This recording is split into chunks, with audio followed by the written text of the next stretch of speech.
we've seen before the strength move up, and now I don't know if Bill Al or Ed Smith's here today, but I think the Triple-A guys will tell you that it's actually going through the major studs. The good dairy bulls are few and far between.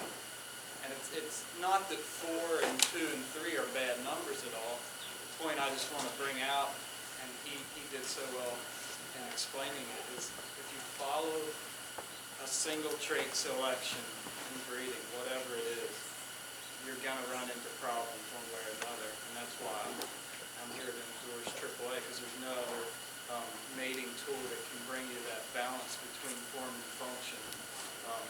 So we just had a meeting up in Martinsburg yesterday. Got Dean Jackson, the speaker.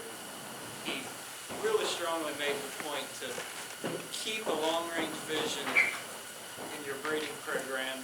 Know what the kind of cows you want, and try to find the bulls to mate them. And trends come and go, but if you look at the great breeders, if you look at the cows that Daniel has below us, that is a result of a long-range vision, just staying the course of good, balanced bulls out of great pedigree cows. I just want to give my endorsement to what Mark said here. I think, too, Jared, what you said there is no bad numbers. Don't think that 2, 3, and 4 are bad numbers.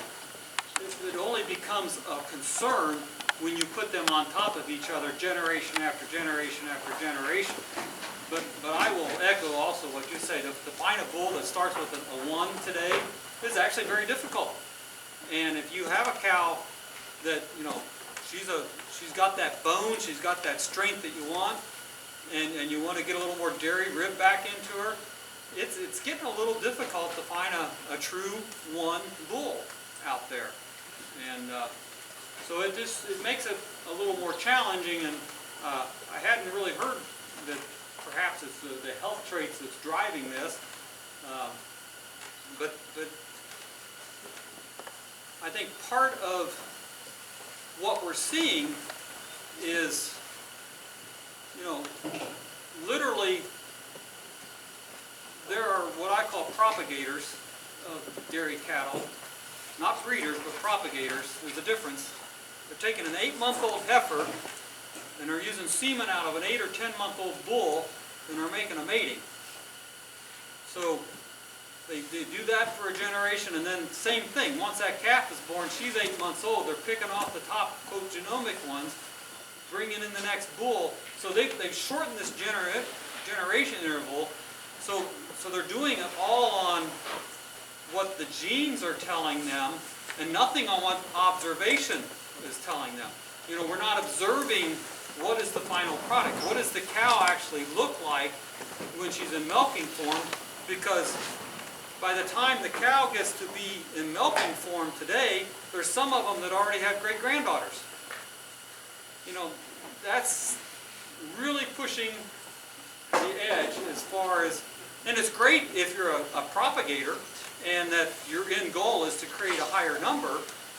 But my end goal is to create a balanced cow that's going to stay in my herd for a while.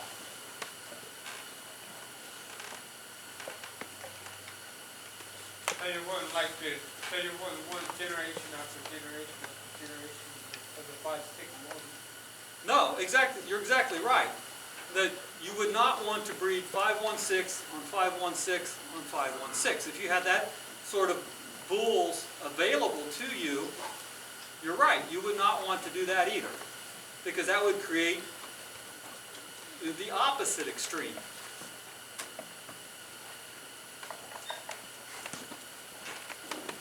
If I might pick on Daniel Schottel, I really kind of like that cow, but one thing about her is her thurls are kind of back. She needs to have her thurls pushed back forward in the next generation, you know, so she needs some 6, you know, to kind of help get her back in balance, because she's starting to show, I mean, nice big flat rump, but she's starting to tilt that rump up a little bit, starting to put those legs back behind her. He even told me she has a little trouble. She's not the most free cow walking. And I can remember a cow I had, which was a Leadman out on my Heavenly Joy cow. She was the same way. Had that big, nice square rump, but but she just walks funny on her rear legs. And there's another thing, you know, you can see, you know, with some of these cows.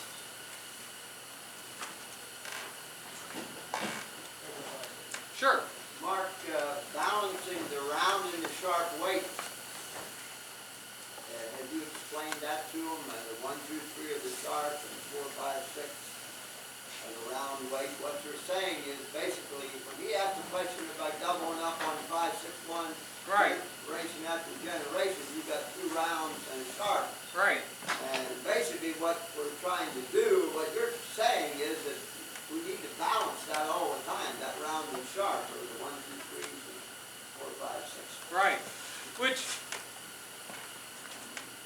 if you don't have the opportunity to bring an approved Triple-A analyzer into your herd, you know, you can look back at the sire codes and get a little idea which direction you need to head with the next mating.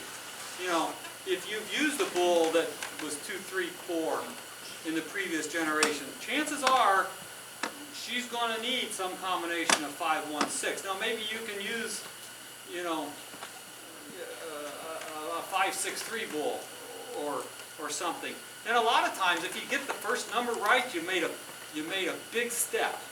If you can figure out what the first number is, you know, because sometimes after you've done it generation after generation, you start to see the cows are rather balanced, and you can just get to the point where, you know what, really all she needs is 5. And the other numbers, you know, depending on the kind of style of cow I want, I can kind of move one way or the other. But I'd sure encourage you to, you know, to bring in someone that has, you know, the experience with Triple-A and being an official analyzer. And you know, from a cost standpoint, it's a very cheap investment. I mean, I think I pay Great Palin about $20 to drive in my lane, and if I put 3 numbers on a cow, it costs me $3. You know, so we're doing it twice a year. So you know, we're doing the new heifer calves that are, you know, in the 8 months to a year that are getting ready to breed, and then we review them when they're milking cows. So it's a very inexpensive investment into your breeding program that will pay off dividends down the road by not producing a cow that's so unbalanced that, you know, she milks for 3 months and she's out the door. Yes? Just out of curiosity, Red Bull, what were her dam and granddam like? Well, I owned the dam.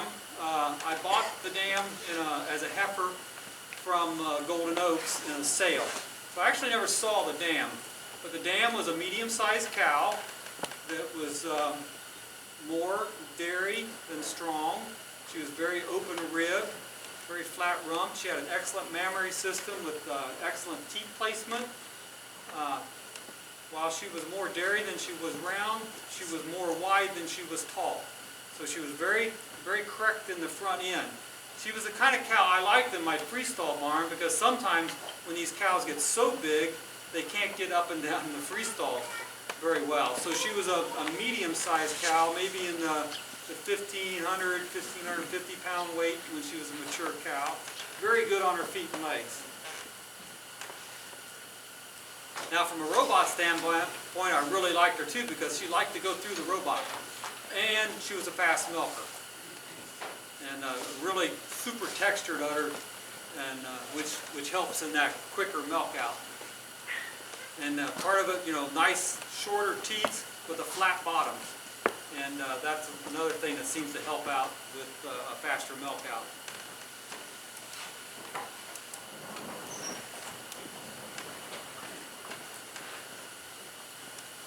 Sure. What number does make a cow milk fast? What number makes her milk faster? Or is it always balanced? I don't know. That I would. There's an analyzer back there. Yeah, I mean, we talk about some things. There's some numbers that give you more of elasticity in the udder. I think a flat teat milks faster than a pointed teat. Do you want to answer that question? 1, 5, and 3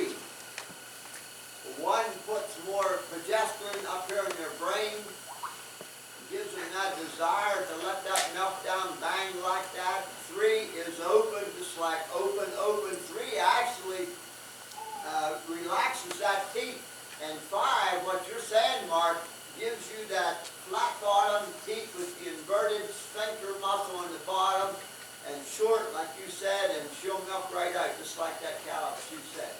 Overdone, doesn't mean you need to have all those numbers. Each one of those, 6 won't help us in the milk egg. 2 will give you that elasticity along with 4.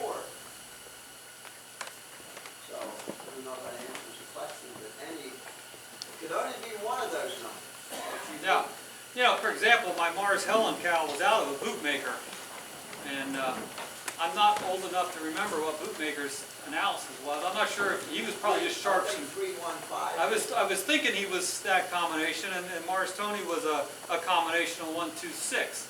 But she was that same sort of very fast milk out, very nice textured udder. The type that when she dries down, it just collapsed to nothing. And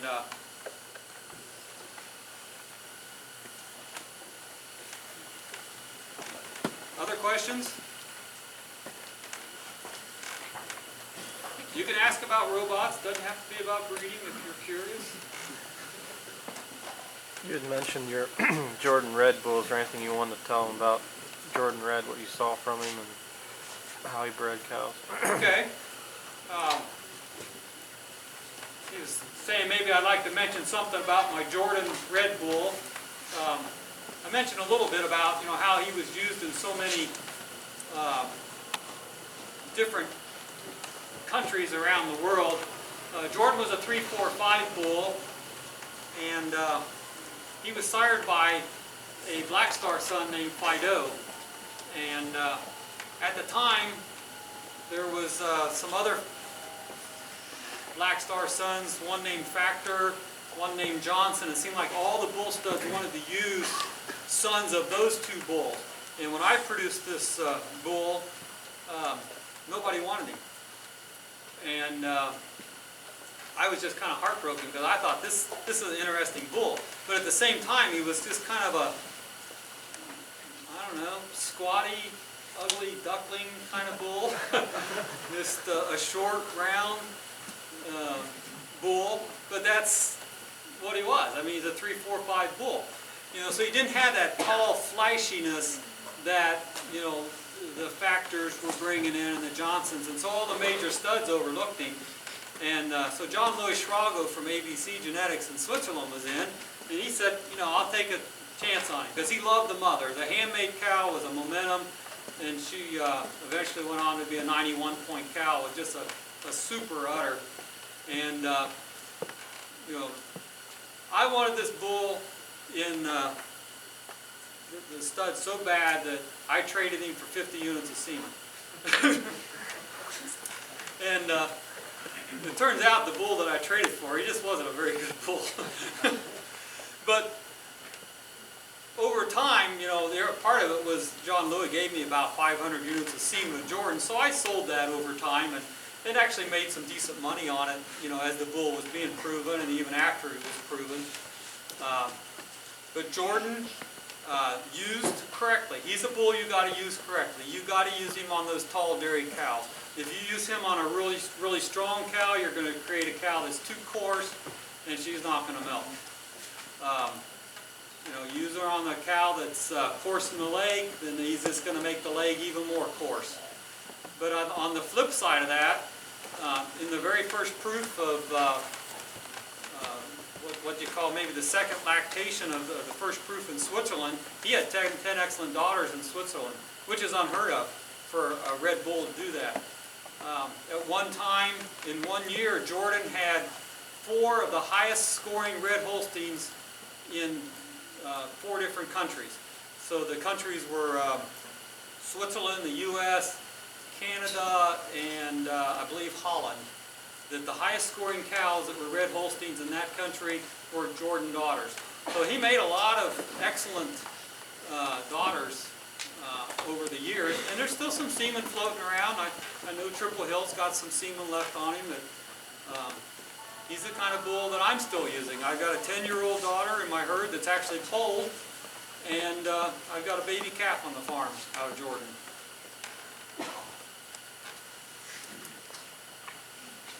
Do you know if he's ever been tested for Yeazel? Jordan? I think he's A1, A2. I'd have to verify that. Yeah, I know you, yeah. Is there another question?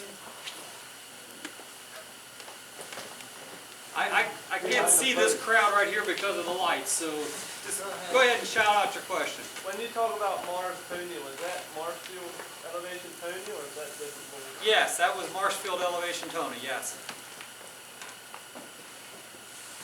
I consider Elevation to be the best bull I ever used, Mars Tony the second, and Lawn Boy probably the third best bull I've ever used, and probably Walkway Chief Mark after that. So. I know a lot of people are hard on Lawn Boy, but he really did some nice things in my herd. And I think he did a lot of nice things for the industry, you know, a lot of nice shapely udders, and brought that red and cold into a lot of herds.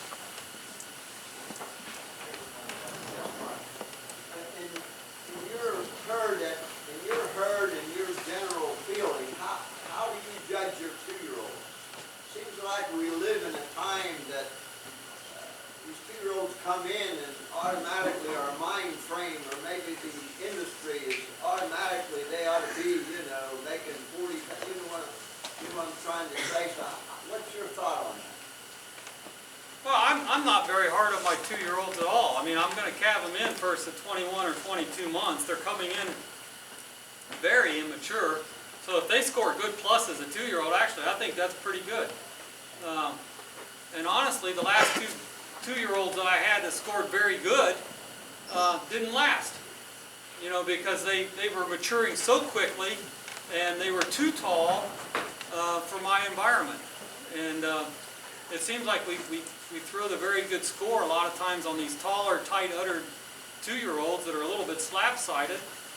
And the ones that are low set and squatty, you know, they you know, throw a 78 or an 80 point on them, but you know, by the time they calve the second time or third time, then they're becoming the very good cows that are going to last.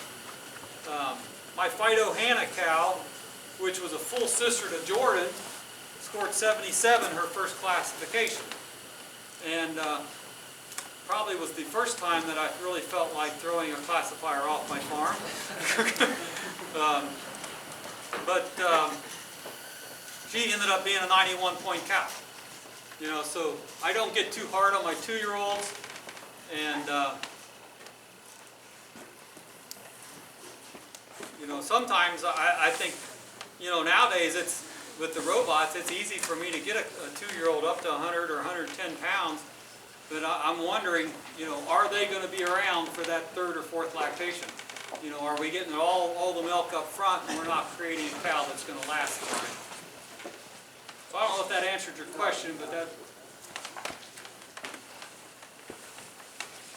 I don't want a 2-year-old that's only going to make 15,000 either. You know, if she's that low, she's probably not going to be a cow that's going to stick around either. Or maybe I'll put an embryo in her. Okay, I think it's about lunchtime, Okay? not to shut you off. No. But I would say And if you have any other questions while we're eating, over lunchtime, yeah. step up and Go ahead. say hello. Well, thank you, Mark. Thank you very much. Let's give him a round.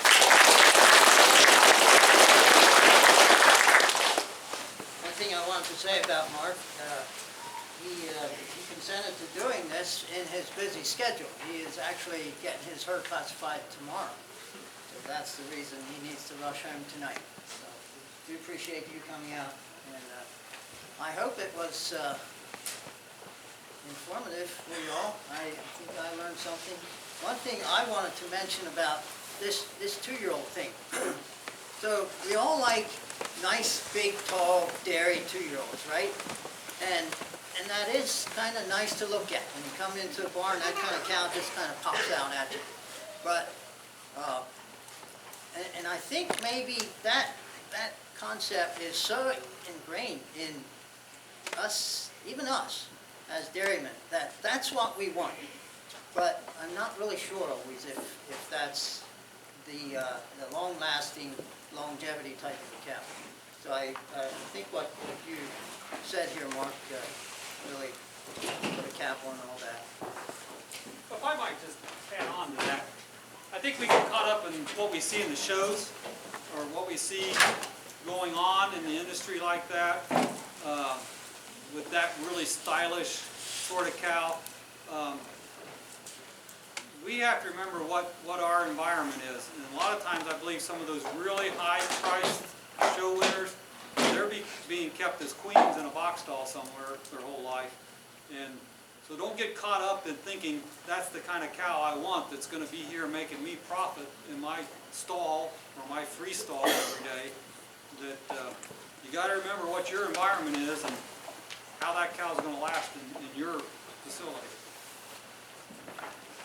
Just to add to that, a few years ago, I was at a cow sale up at Vermont, and this herd was a lot about the show business, and it had like 8 or 10 box stalls there, and I talked to one of the ladies there that was a herdsman, and she just made the remark. She said, this is very labor intensive, a lot of work in all this kind of cows. Box pen cows, and you have to be there to pull the manure down and keep them clean. But yeah, like, I think what we want is more a moderate-sized cow that can get up and down in the stall and in and out of the barn and just do her thing year after year. Okay, with that, I knew there were some things I'd missed.